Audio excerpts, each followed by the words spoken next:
It's the Andy Griffith Show, Facts and Trivia, with your host, Bob Snap.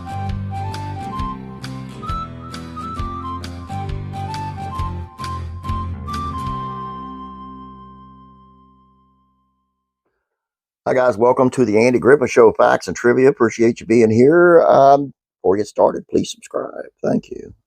Today's video, by request, a feller in the comment section asked me, or maybe it was a message, I don't recall.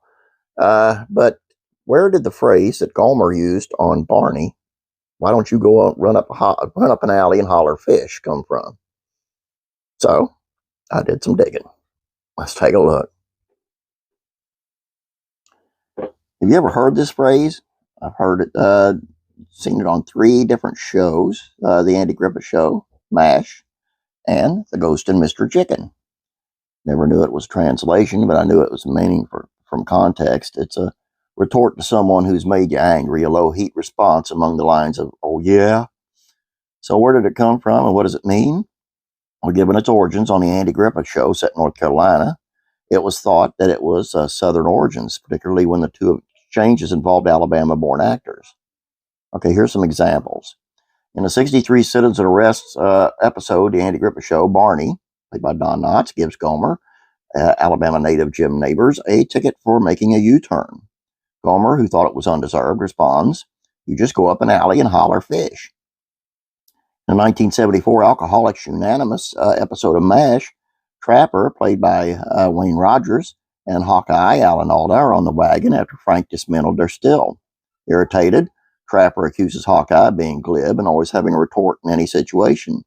Hawkeye responds calmly, "Run up an alley and holler fish." In the film The Ghost and Mr. Chicken, Luther Heggs, another Don Knotts character, responds to teasing by saying, "Why don't you run up an alley and holler fish?" Meaning is explained. The phrase was apparently first introduced on television in the 63 episode of The Andy Griffith Show. It was put in the Citizen's Arrest script by show writer Everett Greenbaum. The book Mayberry 101 gives Greenbaum's explanation. "You just go up an alley and holler fish" was one of my mother's sayings. It meant hush up and came from the vendors who sold food in the alleys of her Philadelphia childhood. Perhaps that means if the fish vendors were in the alley rather than the street, their calls wouldn't be heard as loud. Anyhow, it's definitely not a Southern phrase. Now you know the rest of the story. That's where the origins of "Why don't you go up an alley and holler fish" come from. There you go. Hope you guys enjoyed this. Please don't forget about classic rock and country music facts and trivia. Head on over there. Please subscribe. I hope everyone has a pleasant Memorial Day. Don't forget what the day is all about. Always giving thanks. Have a great day. God bless. I'll be praying for you.